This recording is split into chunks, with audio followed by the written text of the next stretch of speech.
Bienvenue dans Richissime, le podcast qui révolutionne la façon dont on parle d'argent chez vous au bureau, entre amis, sans jargon et surtout sans tabou.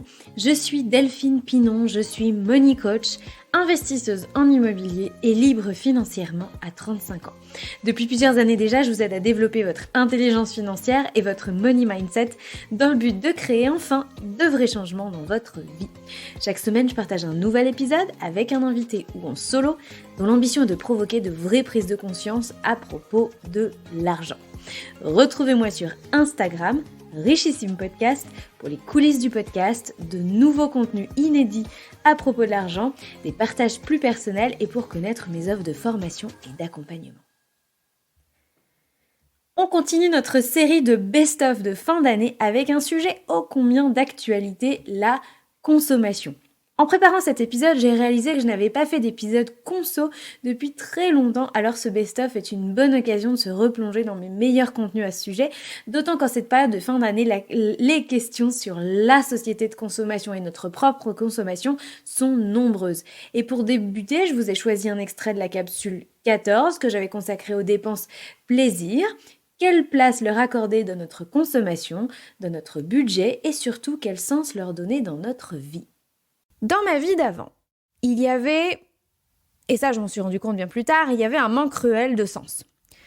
Me lever, travailler, gagner l'argent, le dépenser en plaisir, puis recommencer. Mais recommencer en sachant en plus que j'allais vouloir plus à un moment donné et recommencer. J'étais à fond, à cette époque-là, dans ce que les anglo-saxons appellent la rat race. C'est une expression qui fait référence à un petit rat dans une cage qui est dans sa roue et qui court sans cesse et qui court dans sa roue. Après quoi, on ne sait pas. Après, rien du tout.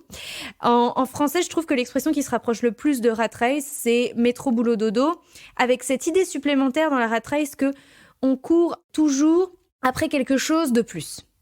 Travailler plus, pour gagner plus, pour profiter plus et recommencer. À travailler plus, pour gagner plus, pour profiter plus, et recommencer sans cesse jusqu'à soit l'épuisement, qu'on appelle aussi aujourd'hui le burn-out, soit jusqu'à la retraite. Et en définitive, ma quête du bonheur se limitait à enchaîner les expériences plaisantes de la vie, en pensant que finalement, ce qu'il y avait à prendre pendant au moins on va dire, la durée de notre carrière professionnelle, c'était ça, c'était ces petits moments, on va dire, de vie en dehors du travail qui étaient agréables quand on était chez soi, quand on était en vacances, mais aussi, évidemment, si on pouvait quand même avoir un job épanouissant, c'était quand même mieux vu le temps qu'on y passe. Mais il n'y avait pas vraiment de but. Il n'y avait pas non plus vraiment d'envie de construire quelque chose, de laisser une trace, d'explorer mon potentiel personnel, ou même d'aller voir ce que la vie a à m'offrir de plus grand. Et cette façon de voir les choses, elle est finalement d'une grande banalité, parce que la plupart des gens font la même expérience de la vie, parce qu'on ne s'accorde pas de temps à réfléchir à la vie qu'on aimerait avoir, ou parce qu'on sait d'avance que si on engage cette réflexion, la vie l'on aimerait avoir et qu'on va peindre dans sa tête, dans son mental, va être beaucoup trop loin de celle qu'on a aujourd'hui, et on n'est pas encore nécessairement prêt à gérer ce décalage, ce fossé qu'il peut y avoir entre ce qu'on aimerait et ce qu'on est réellement en train de vivre. Donc, dans ce cas-là, enchaîner les plaisirs de la vie et se dire que finalement, c'est ça le bonheur, semble être finalement un beau lot de consolation, pas si mal que ça, dans cette façon de vivre sa vie. Consommer est pour beaucoup une façon de satisfaire ses besoins, mais aussi de se faire plaisir. Où est la frontière entre besoin et plaisir ? Le prochain extrait est issu du formidable épisode 45 que j'avais enregistré avec Jean-Luc Moreau sur la voiture. Jean-Luc est journaliste et animateur radio spécialisé dans la voiture. Avoir une belle voiture, est-ce un vrai plaisir ou un moyen de montrer sa richesse extérieure ? Et oui, bien sûr. La voiture est aussi un des premiers objets, non pas un des premiers, mais un objet ostentatoire de richesse. Enfin, c'est aussi afficher son statut social. C'est ça, voilà. Exactement. C'est afficher sa réussite, de dire voilà, j'ai une belle voiture. Il y en a qui sont franchement qui ont franchi la barrière et qui dépensent plus que de raison dans leur voiture. alors c'est pas leur premier poste budgétaire, mais ils vont dépenser 10 fois ce qui serait raisonnable de dépenser pour avoir une belle auto, parce que quand ils sortent, ils s'affichent avec une belle auto. Ils vont casser leur tirelire, ils vont manger des nouilles toute l'année pour se payer une belle voiture. Bah, c'est vrai que, selon mon point de vue, en fait, je trouve ça tellement triste, mais c'est horrible. J'en parlais dans un épisode que j'avais enregistré. On se fait plaisir. Je sais. Non, mais t'as raison. En fait, j'oublie totalement. Tu sais pourquoi? C'est parce que, pour moi, la voiture n'est pas... tu vois, c'est la différence entre le coût et la valeur. Pour moi, la valeur d'un véhicule, c'est d'amener une personne d'un point A à un point B, bon, on va dire avec un minimum de confort. Et comme j'ai pas cette dimension du tout de plaisir, souvent, et t'as raison de me corriger, tu vois, moi je suis peinée, ou tu vois, j'ai comme un peu de la peine, voire de la pitié des fois. J'habite dans une région, j'habite dans le nord de la France, mais c'est pas la seule région où il est assez courant de se balader dans les rues et de voir de très belles voitures garées devant des maisons faites de briques et de broc, tu vois. Et tu vois, c'est là où je me dis, ah mince, bon, t'as pas tort de me reprendre en vrai. C'est juste que probablement que ces personnes-là ont aussi des priorités et des valeurs qui sont juste différentes des miennes. Et ils sont pas probablement très heureux comme ça, je dis probablement. Non, mais t'as jamais eu envie, en croisant une belle voiture, de dire tiens, je ferais bien un tour dedans? Ça t'est jamais arrivé? Non, vraiment, je t'assure. C'est pour ça que j'ai longtemps repoussé cet épisode sur la voiture. Non, mais en plus, alors, parce que au-delà, il faut franchir le pas, monter dedans, mais après, il y a des sensations que tu pourras pas éprouver dans autre chose que une voiture puissante, par exemple. Les sensations d'accélération, dans un cabriolet, être grisé par le vent, enfin voilà, ça c'est des... Ça me parle pas. Toute cette dimension-là, mais je serais parce très que tu heureuse l'as que jamais ça parle à vécu. nos auditeurs. Mais exactement. Tu sais, moi, je suis comme beaucoup de femmes, le vent, ça décoiffe. Donc, Ouais. on préfère garder notre brushing. Mais, Non, mais il faut faire une petite queue de cheval quand on est en cabriolet. mais voilà, t'as raison. Je n'ai enregistré qu'un seul épisode sur Noël, c'était en 2019, l'épisode numéro 8, et déjà à l'époque, je m'interrogeais sur notre façon de faire des cadeaux, sur l'obligation de faire des cadeaux, sur le coût des cadeaux versus la valeur de ceux-ci. Cet extrait est donc issu de l'épisode numéro 8 intitulé « Cadeau de Noël, le juste prix à payer ». Et s'il y a bien une erreur qu'on fait tous, ou qu'on a tous déjà fait par le passé, c'est de considérer que le prix fait la valeur du cadeau. Que plus on met d'argent dans un cadeau, plus on exprime son amour à l'autre. Vous vous dites peut-être que bah non, c'est crétin, personne fait ça, enfin en tout cas moi je fais pas ça. C'est pas parce que on dépense beaucoup qu'on aime plus la personne. Ça c'est ce que vous vous dites peut-être. Parce que dit comme ça, effectivement ça semble un peu extrémiste, ça semble peut-être un peu débile. Mais pourtant, réfléchissez bien. Est-ce que vous dépensez pas plus pour les cadeaux de vos enfants, par exemple? Est-ce que vous dépensez pas plus pour les cadeaux de votre chérie? Ou éventuellement pour les cadeaux de vos parents? Pourquoi vous faites ça? Posez-vous vraiment la question. Pourquoi est-ce que vous dépensez plus pour les gens qui vous sont très proches? Et du coup, j'ai envie aussi de vous poser la question, est-ce que vous envisageriez de diviser par 2 le montant des cadeaux pour vos enfants, par exemple? Ou la quantité de cadeaux d'ailleurs, parce que en un sens, pour moi, ça revient au même. Posez-vous vraiment la question et soyez un peu honnête dans votre réponse. Imaginez qu'au lieu de dépenser 100 € pour le cadeau de votre cher et tendre, cette année, vous dépensez uniquement 50 €. En tout cas, vous voulez dépenser 50 €. Qu'est-ce que ça vous fait de l'imaginer? Est-ce que vous êtes tout de suite genre banco, ok, pas de souci, moi dépenser 2 fois moins, ça me pose aucun problème? Ou au contraire, est-ce que vous sentez déjà la petite résistance à l'intérieur de vous? Est-ce que vous commencez à avoir peur de sa réaction? Est-ce que vous vous sentez obligé, peut-être par exemple, d'avoir une discussion avec lui ou avec elle pour en parler et pour fixer une règle ensemble, histoire qu'il soit pas déçu le jour J quand il va recevoir son cadeau et qu'il va se rendre compte que le cadeau, c'est globalement 2 fois moins coûteux que d'habitude, quoi. Oui, parce que dans mon exemple, si vous envisagez de réduire vos dépenses, le montant de votre cadeau à votre cher étendre par 2, mais que vous vous sentez obligé de fixer une règle avec lui, d'en parler, d'obtenir son accord, histoire de valider que vous êtes sûr qu'il soit pas déçu à la fin, c'est un peu, entre guillemets, c'est un peu triché, quoi. Et maintenant, imaginez la même situation avec vos enfants. Imaginez par exemple votre ado de 15 ans. Bon, peut-être que vous n'avez pas d'ado de 15 ans. Imaginez un ado de 15 ans. Imaginez quand il va recevoir cette année, contrairement à toutes les années d'avant, un cadeau d'une valeur inférieure, sensiblement inférieure à d'habitude. Imaginez comment il va le prendre. Est-ce que vous avez envie, vous-même, de vous retrouver dans cette situation? De la situation d'offrir un cadeau qui est susceptible de décevoir les attentes de l'autre. C'est pas si simple, hein. C'est pas si simple. Donc, vous dites, de prime abord, vous dites non, mais moi, je fais aucun rapport entre le montant de mon cadeau et l'importance de mes sentiments pour la personne. Et puis, vous voyez que si vous posez concrètement dans une situation où vous dites, ok, cette année, je divise par 2 le montant de mes cadeaux à mes proches, en l'occurrence mes enfants, mon compagnon, etc., est-ce que c'est si simple que ça? Dans le prochain extrait issu de l'épisode 13 du podcast, je décortique le livre « En a-t-on vraiment besoin ?» de Pierre-Yves Maxwin. Et je m'interroge sur la façon dont on peut différencier un besoin d'un désir de consommation et sur les biais cognitifs qui nous poussent à rechercher la satisfaction immédiate de nos plaisirs au détriment de nos propres besoins de demain. Comment savoir si on est face à un besoin ou à autre chose? Vous m'avez déjà entendu dire que je trouve que la question « En as-tu vraiment besoin ?» n'est pas l'idéal. En tout cas, c'est pas une question qui a ma préférence.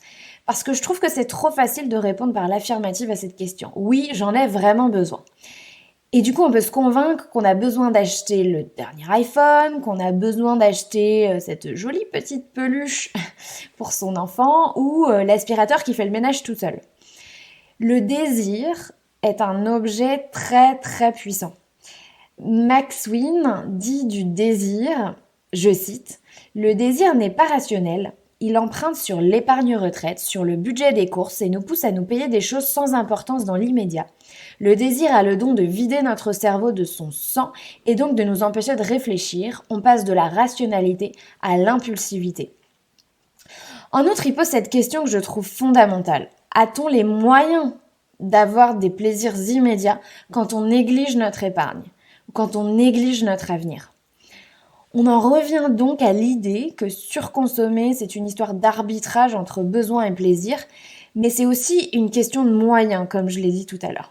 Et la limite de nos moyens, c'est pas la disponibilité immédiate de l'argent sur son compte en banque.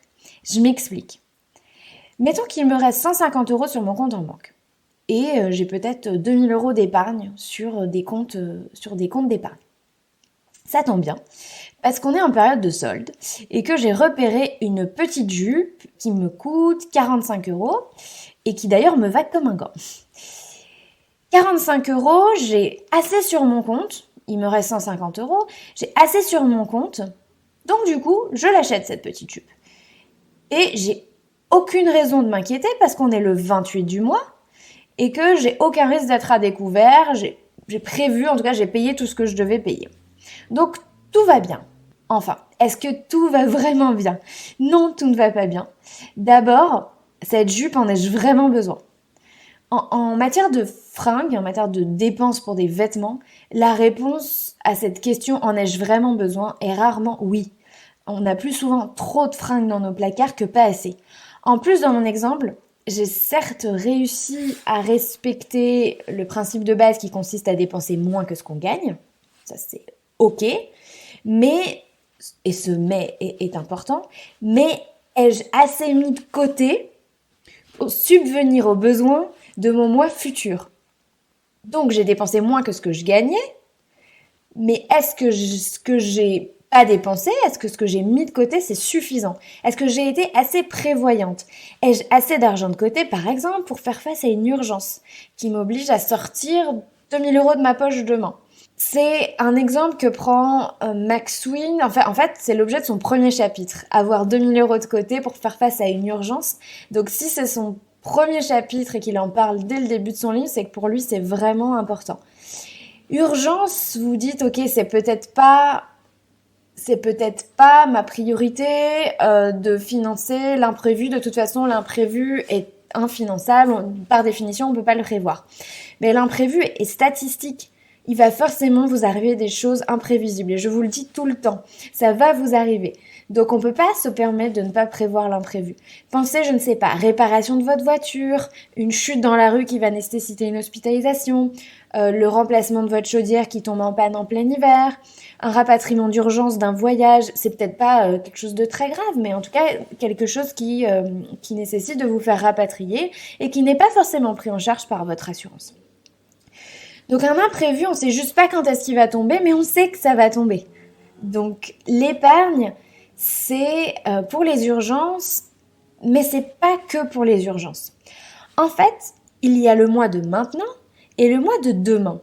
Et je dois épargner pour le mois de demain sans savoir ce que le mois de demain voudra. Et c'est pour ça que c'est dur de planifier. Et c'est pour ça qu'on a tendance à privilégier le mois de maintenant, qui lui a des besoins, ou plutôt des désirs ou des envies qui, elles, sont immédiates. Mais négliger le mois de demain, c'est non seulement irresponsable, le mot irresponsable, c'est vraiment ce que retranscrit Max Wynne dans son livre. C'est non seulement irresponsable de négliger son épargne, mais c'est aussi hyper anxiogène. Et en définitive, on surconsomme quand on privilégie nos plaisirs immédiats au détriment de notre épargne. En fait, c'est au détriment de notre futur moi. Pour certains, cette idée, l'idée de penser long terme, est assez pénible, ou en tout cas, c'est dur à vivre, car elle est synonyme de privation. Alors que mon point de vue, et c'est aussi le point de vue défendu dans le livre, c'est qu'au contraire, réduire ses dépenses, donc épargner, est souvent libérateur. Et réduit notre stress et notre anxiété vis-à-vis des sujets d'argent. Épargner, en fait, c'est ça la vraie liberté. Surconsommer, c'est une fuite en avant. On cherche à gagner plus pour consommer plus. On veut encore à nouveau gagner plus, du coup, pour continuer à consommer plus, pour acheter des choses qui ne nous satisfont plus. On s'en est lassé, donc on en veut toujours plus ou toujours mieux. On a toujours besoin de plus consommer, donc de mieux gagner. Dans le même épisode, je me suis aussi demandé comment trouver un juste équilibre entre la satisfaction de ses besoins et envie de demain versus ceux de maintenant. On parle de privilégier l'épargne sur les plaisirs immédiats, on parle de réguler sa consommation, sa surconsommation, on parle de penser besoin plutôt que plaisir, et ok, je souscris à cette idée. En revanche, évidemment, il ne faut pas être extrémiste dans son approche. Personne n'a jamais vécu heureux dans le dénuement et personne n'a jamais dit qu'il fallait être pauvre pour être heureux. L'idée, c'est plutôt d'être la fourmi plutôt que la cigale. Questionnez vos comportements face au marketing, demandez-vous effectivement en ai-je vraiment besoin ou alors utilisez cette phrase que moi je préfère. Est-ce que cet argent que je m'apprête à dépenser ne serait pas mieux utilisé pour faire autre chose ? Pour faire passer une urgence, pour financer une surprise pour des amis, pour partir en week-end avec les enfants, dormir dans une yourte. Peu importe, vous pouvez mettre ce que vous voulez. Mais j'avoue que j'ai pas choisi ce dernier exemple complètement au hasard, parce qu'il existe de nombreuses études qui tentent à prouver que dépenser son argent dans des expériences rend davantage heureux que quand on dépense son argent dans des biens matériels. À ce propos, je peux citer le livre de Elizabeth Bunn et Michael Norton qui s'appelle Happy Money, que vous pouvez évidemment trouver sur Internet, sur Amazon. En reprenant d'ailleurs la liste des « en as-tu vraiment besoin » qu'on vient de faire, on peut notamment questionner cette histoire de fête de mariage, qui, à mon sens, est une vraie expérience. Est-ce que la fête de mariage, du coup, si on essaie de regarder ça d'un autre point de vue, est-ce que ça vaut le coup ? Et vraiment au sens littéral du terme valoir. C'est-à-dire, est-ce que ça vaut le coup d'investir ou est-ce que ça vaut le coup de dépenser cet argent parce que c'est une expérience, quand bien même elle va durer une journée, 48 heures ou moins que ça, mais est-ce que ça vaut quand même pas le coup du point de vue du bonheur ? Chacun se fera sa propre idée. Je compte consacrer un épisode entier sur le lien entre argent et bonheur. Et je vous invite à faire cet exercice qui consiste à vous rappeler les moments les plus heureux, les plus mémorables de votre année 2019 et à voir si vous pouvez classer vos expériences heureuses dans la catégorie des expériences justement ou des biens matériels. Honnêtement, je parie que dans votre liste, il n'y aura pas le jour où j'ai acheté le nouveau sèche-linge sur Darty ou alors ce nouveau manteau que j'ai acheté pour l'hiver. Non, honnêtement, voilà, je vous laisse faire l'exercice, mais fort à parier que vous allez plutôt retrouver dans votre liste ce jour où je suis allée faire ceci, ce jour où j'ai passé tel temps avec mes amis, cette fête extraordinaire, le jour de mon anniversaire, je sais quoi aux caisses. Comment améliorer sa consommation? Quelles solutions peut-on mettre en place à la fois pour la planète, mais aussi évidemment pour notre portefeuille? Pendant un temps, j'ai testé l'ultra-frugalisme en consommant très peu et en épargnant à fond pour tout réinvestir dans la construction de ma liberté financière. C'est une solution, certes, mais qui n'a pas duré me concernant. Je vous le raconte dans ce nouvel extrait issu de la capsule numéro 14. Alors je pensais avoir trouvé la solution en me mettant en mode bulldozer, construction de mon avenir, projet ambitieux, liberté financière, retraite à 40 ans, c'est fini les plaisirs, tout mon argent, et puis d'ailleurs au passage tout mon temps, je vais le consacrer à construire mon empire entrepreneurial avec Richissime, mon empire immobilier, oui, oui, empire. J'aime bien comment ça sonne, empire, je vais le garder je pense. Donc c'était facile pour moi, puisque j'avais trouvé enfin la solution, le but, le truc qui allait donner du sens à ma vie. C'était devenu facile pour moi de renoncer à tous les plaisirs, ou à beaucoup de plaisirs, on va dire, parce que ma motivation liée à cet objectif, elle était énorme. Et d'ailleurs, elle était aussi énorme, elle était à la mesure de cet objectif qui lui-même est assez énorme. Donc c'était d'autant plus facile, que je venais d'arriver à peu près à ce moment-là dans une nouvelle région, le nord de la France, que je quittais la région parisienne, donc comme c'est quand même pas le même niveau de vie. Je suis arrivée là-bas 4 mois après, bam, Covid, que finalement, j'avais peu de relations sociales, peu de sollicitations sociales, les restos étaient fermés, mais même depuis, je vais pas au resto, je vais pas chez le coiffeur, je partais peu en vacances. Ça a un peu changé, mais il y avait vraiment une période où je ne partais plus en vacances. J'ai pas besoin de belles fringues, je suis chez moi, je suis la plupart du temps chez moi seule, je ne vois pas grand monde et j'ai peu l'occasion de sortir. Donc je vous cache pas qu'en 2020 j'ai fait quand même des sacrées économies grâce à ça. Et à cette époque, ce qui s'est passé, c'est que j'ai carrément développé une fierté à dépenser très peu. J'étais heureuse, ça me faisait plaisir, et j'étais vraiment fière de dépenser si peu. Je me suis identifiée à cette Delphine qui, pour moi, était responsable dans sa consommation, mesurée, voire même, et ça c'est un petit peu excitant, voire même un peu minimaliste sur les bords. C'est toujours un peu excitant, je trouve. Et d'autant plus que j'avais l'impression qu'en faisant ça, in fine, ça faisait de moi une meilleure personne. Parce que j'avais cette idée que dépenser beaucoup, c'est mal, et épargner, c'est bien.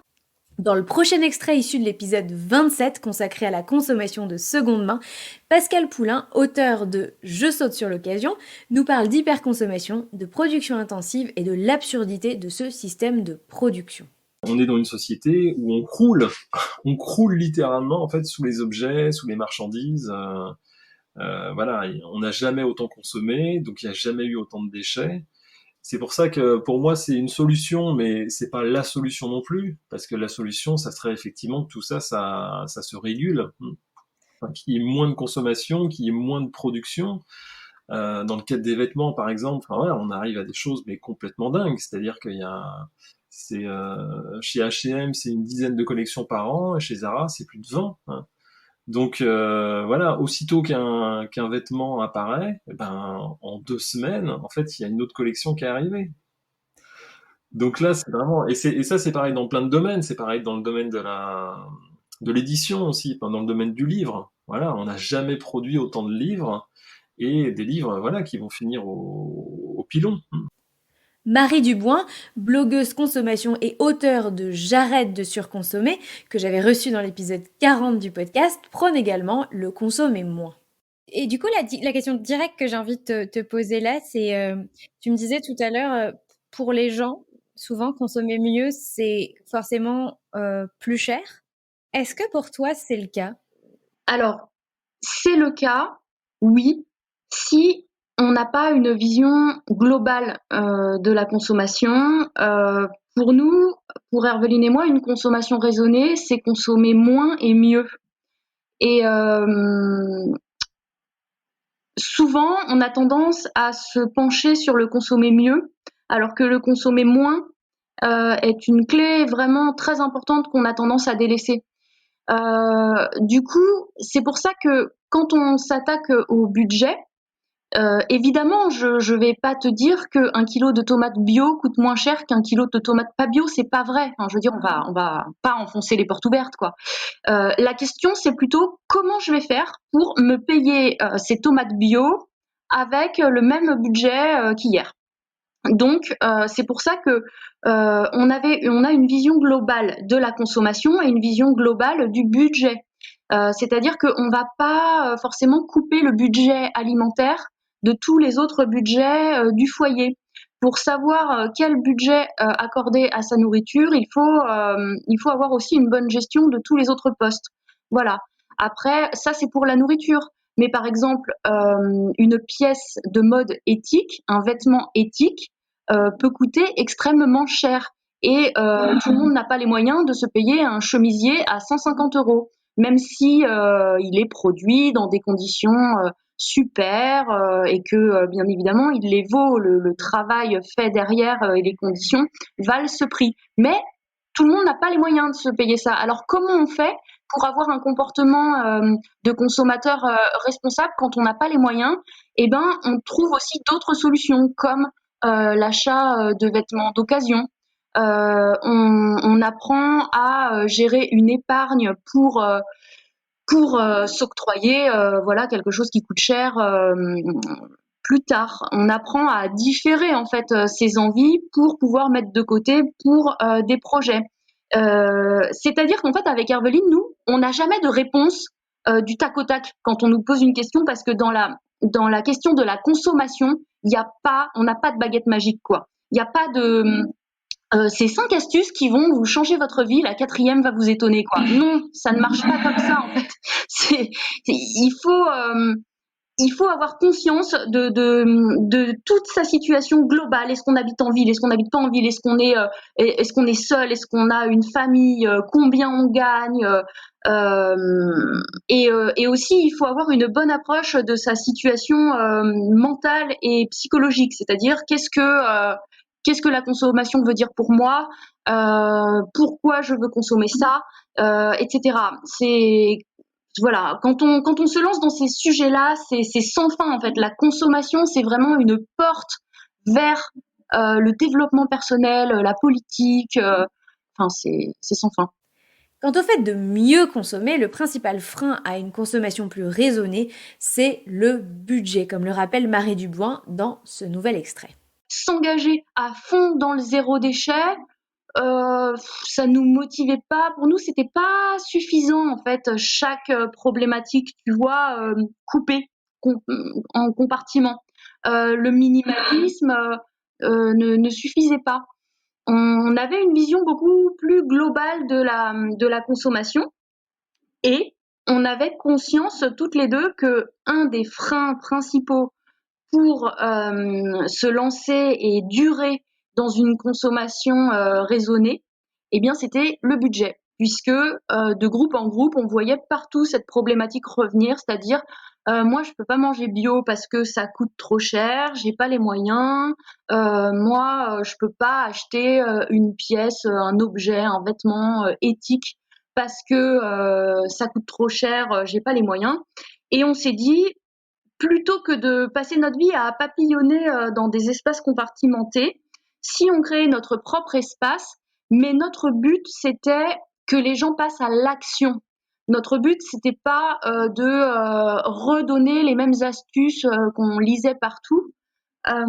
C'était vraiment que les gens changent des choses dans leur vraie vie, quoi, dans leur quotidien. Et donc pour ça, quoi de mieux que de s'attaquer au budget On aimait bien cette problématique toutes les deux parce que moi, au niveau professionnel, j'étais assistante sociale, donc la question du budget et notamment la question des budgets précaires m'intéressait énormément.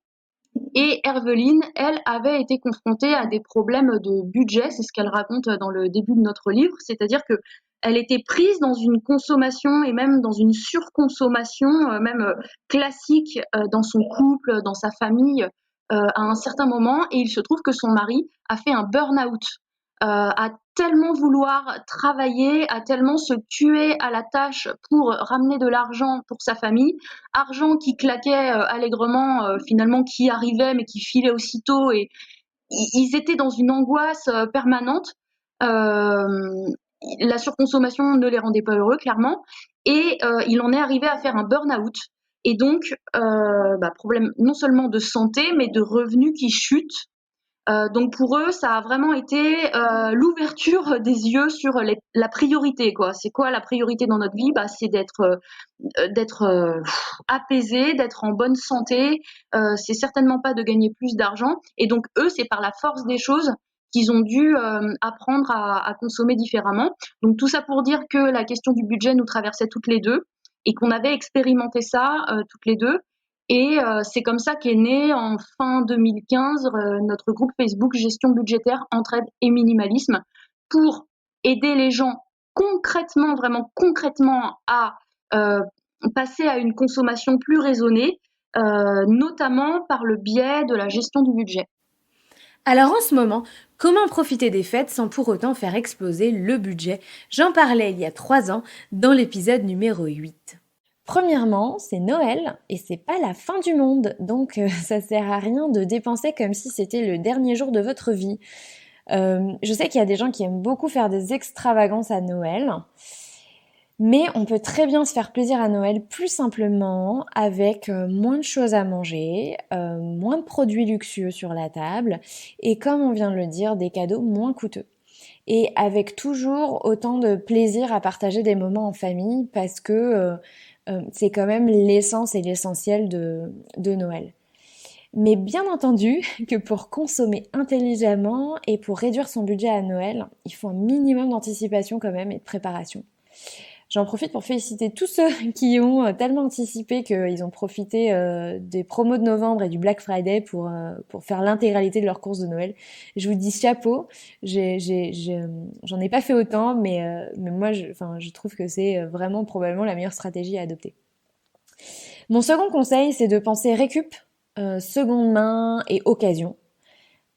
Posez-vous la question, pourquoi offrir toujours du neuf quand on peut trouver des choses excellentes, en très très bon état, en seconde main? Surtout pour les enfants, j'ai envie de dire, parce que évidemment, la durée de vie d'un jouet, d'un vêtement pour un enfant, elle est tellement courte que c'est parfaitement inutile de se ruiner, ou même des fois, c'est parfaitement inutile d'acheter des choses neuves, quoi. Sauf que pour ça, pour pouvoir acheter de la seconde main et de l'occasion, il faut vraiment pas s'y prendre à la dernière minute. Il va falloir que vous farfouillez un peu sur le Bon Coin, sur Vinted, que vous trouviez votre objet, prenez en compte les délais de livraison qui sont souvent un petit peu plus longs. Donc c'est vraiment maintenant qu'il faut y penser. De même que pour tous ceux qui sont des accros de vente privée, effectivement, c'est des choses qu'il faut vraiment anticiper parce qu'une semaine avant Noël, plus aucun délai de livraison n'est garanti. Et enfin, mon troisième conseil concerne les chaînes de cadeaux. Alors les chaînes de cadeaux, c'est génial. C'est ce qu'on fait entre amis, entre potes, même des fois en famille. Vous savez, on tire au sort quelqu'un à qui on doit offrir un cadeau et ça nous évite de faire 50 cadeaux à tous ses amis, quoi. Alors c'est génial les chaînes de cadeaux, moi j'en fais plein. Mais si c'est pour acheter des babioles à 5 € venues de Chine et achetées sur Amazon, qui vont probablement finir à la poubelle, j'ai envie de dire que c'est du coup pas l'idée du siècle. Donc si vous faites des chaînes de cadeaux, essayez de penser malin quand vous faites des chaînes de cadeaux. Et je peux vous donner quelques petits exemples de choses que j'ai vues autour de moi ou que j'ai fait avec mes amis. Par exemple, vous pouvez imposer un cadeau fait main. Très marrant, ça demande à tout le monde de s'impliquer. Vous pouvez aussi, dans la même veine que ce que j'ai dit tout à l'heure, imposer à chacun de faire un cadeau en occasion. Donc acheter sur le Bon Coin, Vinted ou récupérer dans le grenier de ses grands-parents, j'en sais rien. Mais en tout cas, quelque chose qui n'est pas neuf. Pouvez aussi très bien, une autre idée qu'on m'a partagée récemment, c'est faire une chaîne de cadeaux où celui qui offre quelque chose qui est en lien avec sa passion ou en tout cas qui a pour but de faire découvrir une autre facette de lui et faire découvrir quelque chose de nouveau à l'autre personne. Que ce soit pour Noël ou pour le quotidien, pensez à consommer d'occasion. Les arguments sont très nombreux en faveur de l'occasion, comme nous en parle Pascal Poulain dans le prochain extrait. Moi, je me retrouve pas du tout dans le modèle, un modèle de grande distribution, un modèle de grand magasin. Voilà, production de masse, je me retrouve pas du tout là-dedans. Donc le monde de l'occasion, c'est un monde qui est beaucoup plus, où il y a beaucoup plus d'interaction humaine.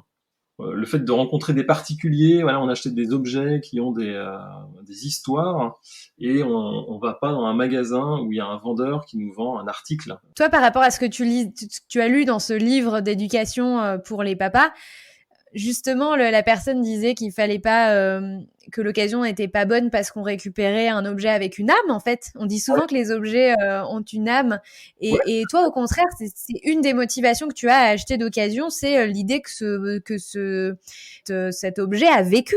Comment dire? Alors ça fait partie en général des motivations, c'est-à-dire alors il y a un côté orgueil du coup à acheter ce genre de choses parce que voilà, tu te dis, enfin, j'achète quelque chose qui est unique, quoi. Donc voilà, quelque chose qui a vécu. Je sais que je suis le seul en fait à avoir ça. Et voilà. Et les autres raisons, en fait, c'est vraiment l'aspect santé, l'aspect environnement, donc qui sont bon là où vraiment c'est sans appel, enfin notamment sur la santé, où les arguments en faveur de l'occasion en fait sont massifs puisque que ça soit les vêtements, que ça soit des meubles, en fait en les achetant neufs, en fait c'est des objets qui sont pollués et donc qui vont émettre soit des composés organiques volatiles dans le cas des meubles, ou dans certains vêtements, bien sûr c'est pas le cas de tous, mais en tout cas dans quand même plein de vêtements en bas de gamme, il y a des perturbateurs endocriniens. Pour moi, qui est quand même une démarche de respect, on va dire, du vivant, une démarche qui est liée à l'écologie. Pour moi, c'est des arguments qui résonnent très très fort pour aller massivement vers l'occasion. Au fond, la consommation est toujours une affaire de psychologie. Ce qui fait que nous consommons plus ou moins est lié à notre système de croyances, de valeurs, façonnées petit à petit depuis notre enfance. Dans la story numéro 8, j'avais donné le micro à Stéphanie pour qu'elle nous partage son expérience personnelle. J'avais intitulé cet épisode « Rien ne m'intéressait dans la vie à part ce que j'achetais », qui était d'ailleurs une citation de Stéphanie. Stéphanie, auditrice du podcast, nous partage dans ce nouvel extrait la prise de conscience qui l'a amenée à revoir son rapport à la consommation. J'ai jamais quitté ce milieu de toujours vouloir vivre dans le paraître, d'avoir besoin qu'on me regarde pour ce que j'avais. J'avais toujours au fond de moi ce besoin d'envier les autres et qu'on me regarde en se disant oh là là, celle-là, elle a de la chance, elle a une voiture sympa, elle vit bien, elle est jolie. Enfin, c'était vraiment dans le paraître. Et je me suis dit mais en fait c'est plus possible parce que tant que je continuerai à vivre dans cet environnement-là, je vais attirer des gens qui seront superficiels et qui seront jamais intéressés par ce que je suis réellement, mais plus parce que je dégage et parce que j'ai. Et en fait, c'est là que je me rends compte que les gens qui m'entourent ne sont pas très intéressants. On peut pas avoir de conversation parce que tout reste superficiel entre ce que l'un a, ce que l'autre possède et ce que l'autre veut acheter. Et c'est à ce moment-là que je me rends compte que j'ai vraiment envie de changer tout ça. Je ne veux plus être dépendante de l'argent et me dire que c'est l'argent qui me rend heureuse. Je ne veux plus qu'on s'intéresse à moi que par ce que je possède et ce que je dégage.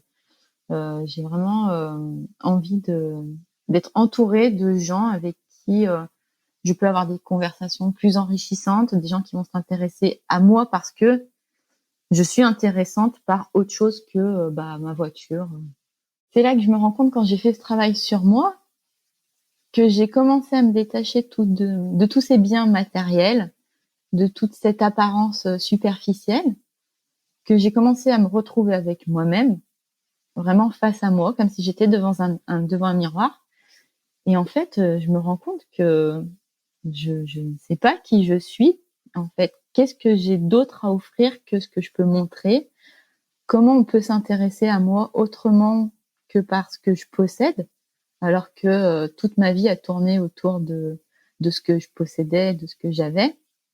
Et là, je me sens perdue parce que je me dis mais en fait, je suis qui? Je suis personne. Si on ne s'intéresse pas à moi pour ce que j'ai, en fait, qui est-ce qui va s'intéresser à moi? Parce que j'ai rien d'intéressant à raconter, j'ai rien d'intéressant. En fait, je me trouve inintéressante. Et c'est là que ça devient compliqué parce que je sens le détachement matériel sans me connaître moi et j'ai vraiment l'impression d'être dans un vide où je dois apprendre à me découvrir. Stéphanie nous partage dans ce nouvel extrait le bonheur d'avoir retrouvé une vie plus simple avec moins d'achats et de consommation. J'ai pu vivre dans ce milieu très superficiel et être pourri gâté. Pour autant, aujourd'hui, j'ai qu'une envie, c'est de vivre avec le minimum et de ne plus ressentir le besoin d'avoir tout un tas de choses pour me sentir comblée et d'être vraiment heureuse avec ce que j'aime moi. Parce que finalement, en fait, c'est moi qui me rends malheureuse toute seule à vouloir toujours plus, à vouloir toujours mieux et à envier d'autres personnes qui ont plus que moi.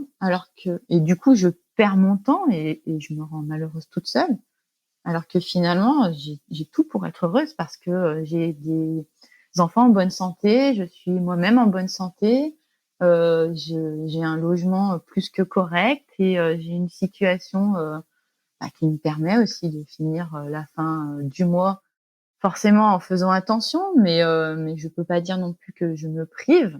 Donc je suis loin d'être à plaindre.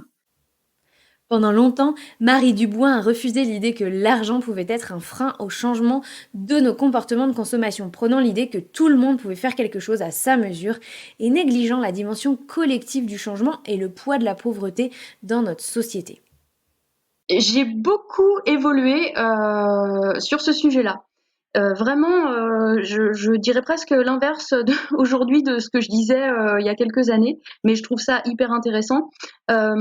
Il y a quelques années, quand on a démarré le groupe, par exemple avec Herveline, je disais non, c'est pas une question de riche. Non, tout le monde, quel que soit son budget, peut consommer de manière responsable. Et même, il y avait au-delà de ça un agacement et une révolte chez moi de me dire, c'est il faudrait quand même pas que ce soit la double peine, que non seulement il y ait des gens qui soient dans une situation précaire et que en plus leur précarité ne leur permet que de consommer de la merde. Il y avait une révolte. Donc j'ai mis toute mon énergie à ce moment-là. Quelque part pour moi, consommer de manière responsable, c'était une manière de se réapproprier de la dignité aussi, tu vois. Je me disais, il n'y a pas de raison que ce soit que les riches qui aient le droit de manger bio, de manger des choses qui sont bonnes pour la santé et que les pauvres doivent se contenter des trucs industriels pas chers et dégueulasses, quoi. Donc, il y avait cette révolte chez moi. Et elle est toujours là, d'une certaine façon. Mais maintenant, je trouve qu'il est très très important de préciser que la consommation, c'est qu'une facette en fait de l'évolution de la société et que à aucun moment je ne veux faire culpabiliser les individus sur leur consommation. C'est-à-dire qu'en tant qu'individu, c'est intéressant de se pencher sur sa consommation, d'y réfléchir, de la regarder, pourquoi pas de vouloir la faire évoluer. Mais j'ai vraiment conscience, puissance 8000, que pour avoir la disponibilité mentale de faire tout ça, il faut être dans des conditions suffisamment sécures, voilà, et que bien évidemment, quand on est seul avec 3 enfants et à peine un SMIC, on s'en fout de l'écologie, de l'état de la planète ou quoi que ce soit. J'en ai tout à fait conscience. Donc voilà, c'est comment nous, on s'adresse aux gens qui se sentent l'envie d'aller vers une meilleure consommation. Et en fait, mon discours, et c'est ça qui me manquait aussi beaucoup dans les milieux minimalistes et les milieux zéro déchet, c'est quelque part la dimension politique. C'est arrêter de croire que ta lessive au savon de Marseille va changer le monde. Ce n'est pas vrai en fait. Ce qui est vrai par contre, c'est que tu commences à avoir un esprit critique sur ce que les industriels te donnent à consommer. Tu as un esprit critique sur la publicité, donc par extension sur les médias en général. Et là, ça commence à devenir intéressant. Mais voilà, cette bascule entre responsabilité individuelle et responsabilité collective, finalement, dans ma pensée, elle est arrivée sur le tard. En conclusion, et même si la consommation n'est pas un instrument de notre bonheur, s'interroger sur la façon dont on consomme et surtout les raisons qui sous-tendent notre consommation nous apprend beaucoup sur nous-mêmes, notre relation à l'argent et le sens que l'on veut donner à notre vie. On a le droit de se faire plaisir. C'est un droit. On n'est pas, et ça c'est important parce que moi j'ai eu des problèmes avec ça, avec cette croyance. On n'est pas une meilleure personne quand on se contente de vivre simplement en satisfaisant ses besoins. Je ne suis pas bête, je ne suis pas superficielle, je ne suis pas inintéressante, je ne suis pas irresponsable si je choisis de dépenser mon argent pour me faire plaisir tant que je ne me mets pas en danger. Les besoins et les plaisirs existent sur 2 fréquences différentes. Ils coexistent dans notre vie, mais à des fréquences différentes. Je peux pas comprendre le plaisir si j'essaye d'en faire un besoin. Nos plaisirs existent sur la même fréquence que les désirs, pas nos besoins. Les 2 sont importants pour notre équilibre, nos besoins et nos plaisirs. Mais on peut pas faire passer nos plaisirs pour des besoins sous prétexte que ça nous permet de les rationaliser et de moins culpabiliser, etc., etc. Autrement, on perd l'essence de ce que c'est que le plaisir. Le plaisir, c'est the cherry on the cake, la cerise sur le gâteau. Le plaisir, c'est ce qui vient en bonus quand tout le reste est déjà satisfait, quand nos besoins sont déjà satisfaits. Et c'est d'ailleurs, à mon sens, parce que c'est du bonus que c'est un plaisir. On ne ressent pas la même chose en satisfaisant nos besoins essentiels. Et c'est parce que c'est du bonus que c'est un plaisir. Il n'y a pas un équilibre, il n'y a pas un équilibre unique pour tous, et il n'y a pas un équilibre qui va durer tout le reste de la vie. Le monde change, nos vies changent, les équilibres changent, ce qui va fonctionner un temps pour nous peut ne plus fonctionner dans quelques temps. Si je change de job, si j'ai un nouvel enfant, si je me sépare, si au contraire je me mets en couple, si mes envies changent, si je veux faire de la place pour apprendre de nouvelles choses, si je veux me reconvertir, si je veux reprendre mes études, si je veux changer de pays, si je veux changer d'horizon, quoi. Alors je dois avoir la flexibilité de redéfinir du coup à ce moment-là ce qui est important pour moi. Ce qui est important pour moi à un moment donné dans ma vie ne peut ne plus l'être 6 mois plus tard, 1 an plus tard, 5 ans plus tard, 10 ans plus tard. Et renoncer à un plaisir pour mieux le retrouver plus tard, c'est jouer avec les équilibres. Un plaisir n'est pas acquis une bonne fois pour toutes. Il y a des moments où on peut se faire davantage plaisir que d'autres. Il y a des moments où on n'a même pas le choix. Et il faut comprendre qu'il y a un mouvement de ça va, ça vient, ça change, ça évolue, et il n'y a rien qui est acquis une bonne fois pour toutes. C'est des fois une question de moyens financiers, mais aussi une question d'autorisation que l'on se donne. Et la dernière chose que je voulais partager avec vous, c'est vous êtes seul à décider ce qui compte pour vous. Vous êtes seul à décider, pas le voisin, pas vos parents, pas vos enfants, pas votre partenaire, pas les réseaux sociaux, pas la télé, pas vos stars préférées. Ce qui me fait plaisir, c'est à moi. Et mes plaisirs peuvent paraître complètement futiles à d'autres. Ça tombe bien parce qu'il y a des gens qui ont des plaisirs qui vont me paraître totalement futiles à moi. C'est tant mieux. Parce que comme ça me paraît futile, je sais pas, je vais prendre... moi, il y a des activités qui me paraissent ridicules. Le point de croix. Peut-être aussi parce que ça fait un peu daté. Mais il n'y aurait pas de marché du point de croix si tout le monde pensait comme moi. Donc heureusement que tout le monde ne pense pas comme moi. Sinon, il y a des industries entières qui s'écrouleraient si tout le monde voulait la même chose et qu'il n'y avait pas cette diversité. Prenez bien conscience que la façon dont vous allez vous entourer, choisir vos sources d'inspiration, choisir les personnes qui vous entourent, choisir les contenus que vous lisez, que vous écoutez, que vous regardez, aura un impact énorme sur la façon dont vous définissez vos plaisirs à vous et la vie que vous voulez avoir. Donc choisissez bien. Merci à tous ceux qui ont écouté cet épisode jusqu'au bout. J'espère que ce format un peu spécial vous plaît. Je voulais vous souhaiter de magnifiques fêtes de fin d'année. La série des best-of continue et en attendant, je vous souhaite de prendre soin de vous et de vos finances. Ciao, bye bye.